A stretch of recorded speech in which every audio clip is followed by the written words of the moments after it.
ได้3 ตัวนะคะ โอ้ยวันนี้โอกาสดีมากเลยค่ะ ได้3 ตัวนะคะดีมากเลยดีมากๆเลยค่ะ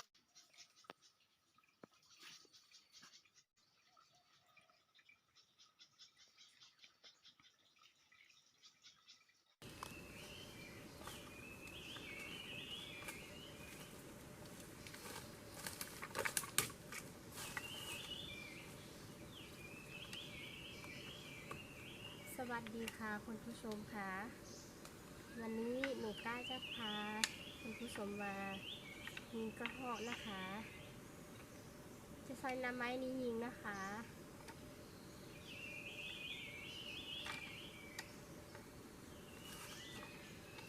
น้ำไม้นี้ก็สุดยอดมากค่ะ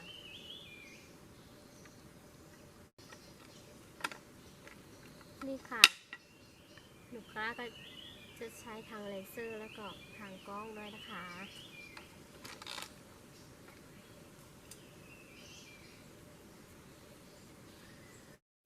นี่ค่ะคุณผู้ชมคะหนูกล้าก็จะใช้ทางลูบี้แล้วก็ติดกล้องติดเลเซอร์ไปพร้อมนะคะเราไปยิงนกยิงกระหอกกันนะคะ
นี่ค่ะได้หอบตัวหนึ่งนะคะดีใจมากเลยค่ะได้หอบตัวหนึ่งนะคะ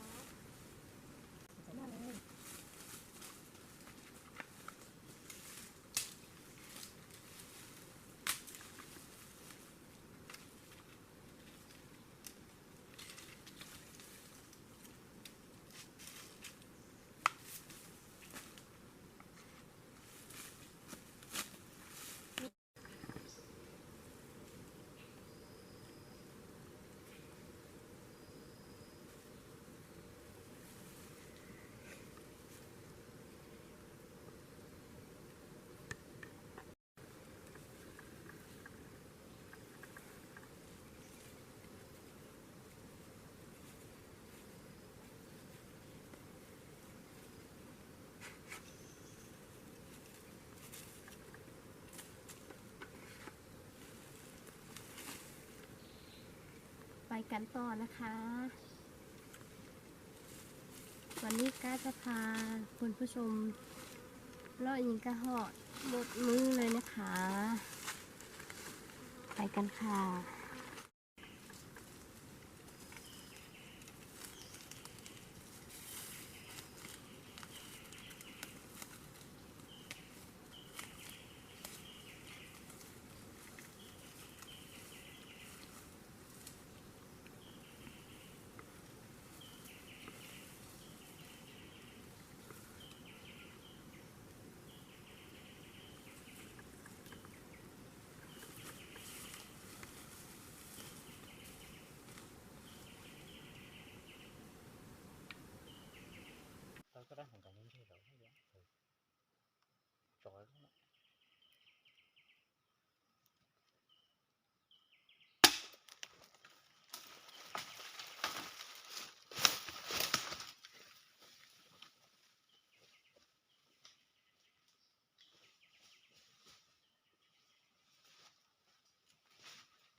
ตัวนี้นะคะ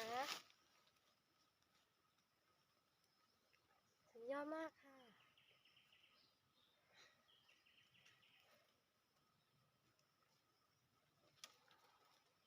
นี่นะคะได้2 ตัวแล้วนะ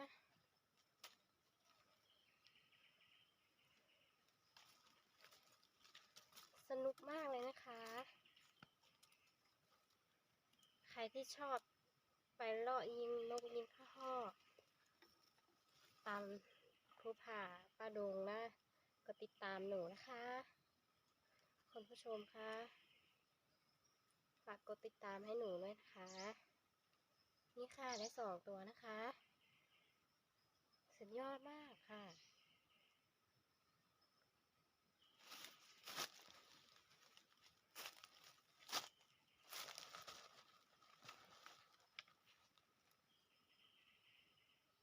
โอเคจริงๆเลยนะคะวันนี้นะวันนี้ก็ดีใจมากเลยนะคะ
นี่ค่ะคุณผู้ชมคะ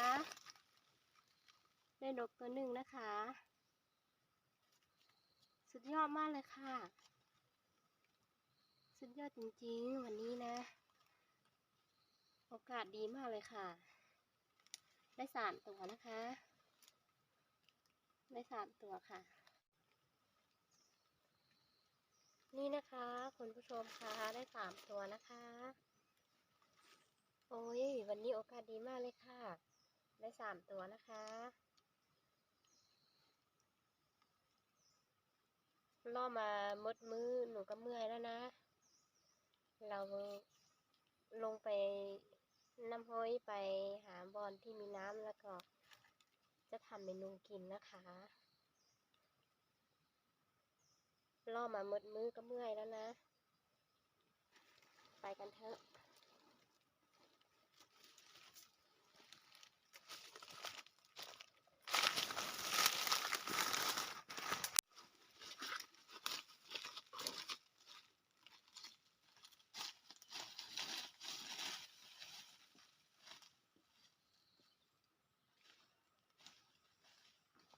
ไปกันเถอะ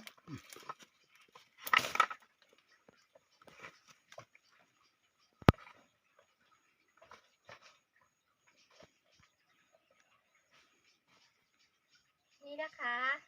จะมาพักที่นี่ค่ะมาพักที่นี่ทำเมนูกินก่อนนะคะทำเมนูทานก่อนนะคะหิวข้าวมากเลยค่ะ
ตอนนี้ก็3 โมงเย็นแล้วนะคะ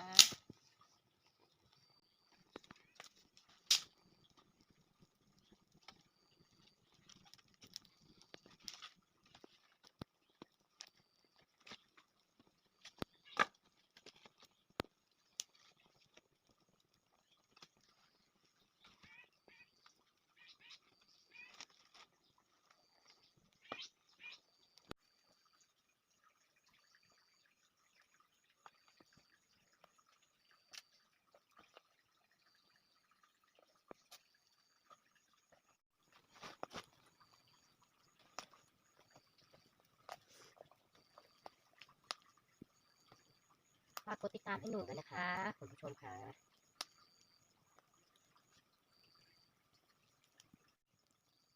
ยังไงก็ติดตามไปกันนำกันนะคะฝากกดไลค์กดแชร์ให้หนูด้วยนะคะ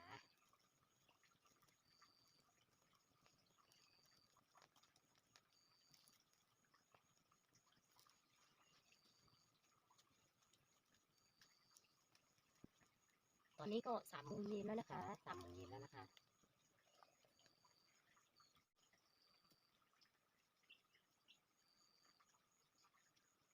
ตอนนี้ไม่น่ากินเลยนะคะกระดำมากค่ะดำมาก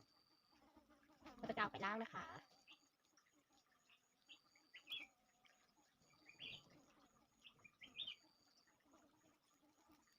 คือหนูไม่ใช่คนไทยนะคะไม่ใช่คนไทยพูดภาษาไทยจะไม่ชัดนะคะหนูไม่ใช่คนไทยนะคะขอโทษนะคะพูดภาษาไทยไม่ค่อยชัดเท่าไหร่นะคะ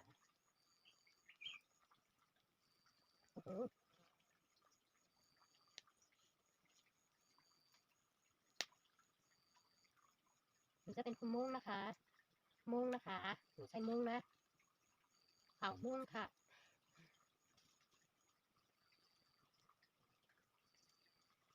หนูใช่เผ่ามุ้งหนูชื่อก้านะคะนี่นะคะได้แบบนี้แล้วนะได้แบบนี้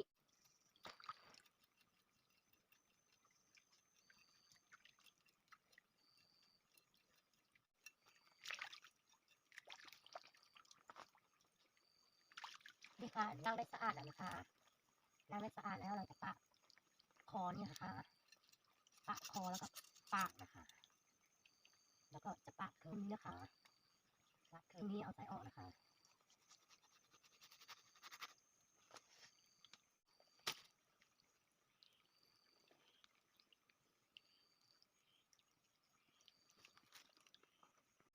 นี่ค่ะจะเอามาปิ้งแบบนี้นะคะ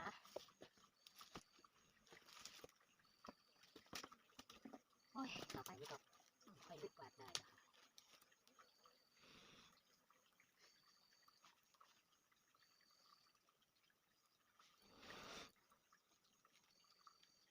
โอ้น่าทานจังนะคะ คือกล้องของหนูไม่ค่อยดีนะคะ ไม่ค่อยดีเท่าไหร่นะคะ จะดูได้ไม่ชัดเลยค่ะ กล้องมันจะเหลื่อมขาวนะคะ เหลื่อมขาวไม่ค่อยชัดเท่าไหร่ค่ะ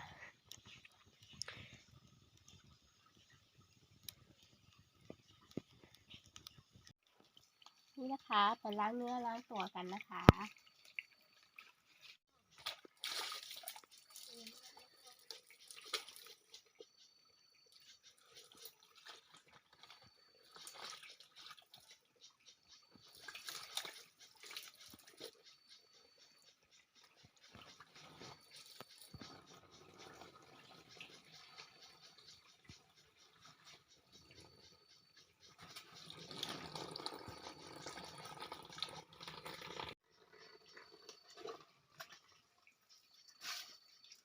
แค่นี้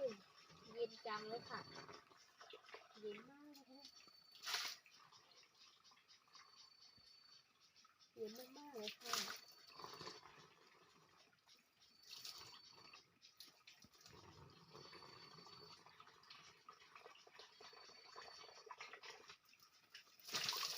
โอ้โห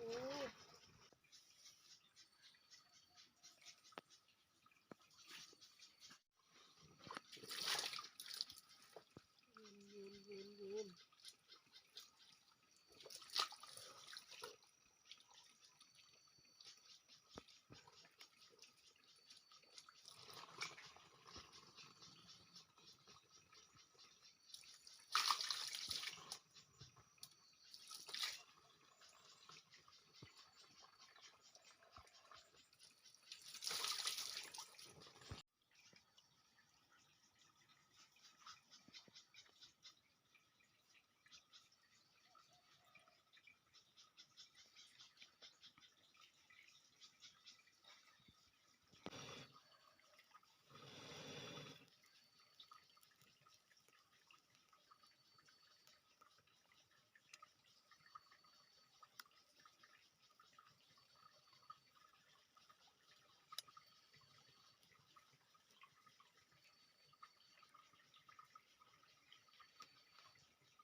น่ากินจังเลยนะคะน่าทานจังเลยค่ะ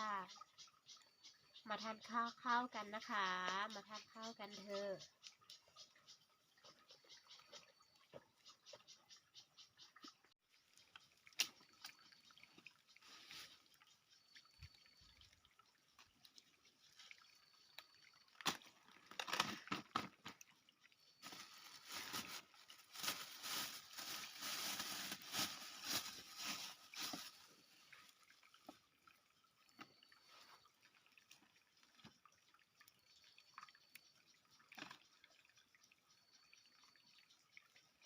นี่ค่ะน่าทานมากเลยนะคะ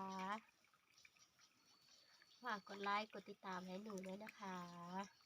คุณผู้ชมค่ะนี่คือกระหอบพริกนะคะมาทานกันนะคะ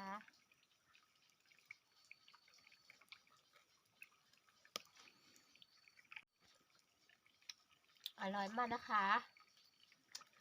ใครที่ชอบไปซอกกินตามธรรมชาตินะมาที่นี่หนูจะพาไปนะคะอร่อยมากค่ะ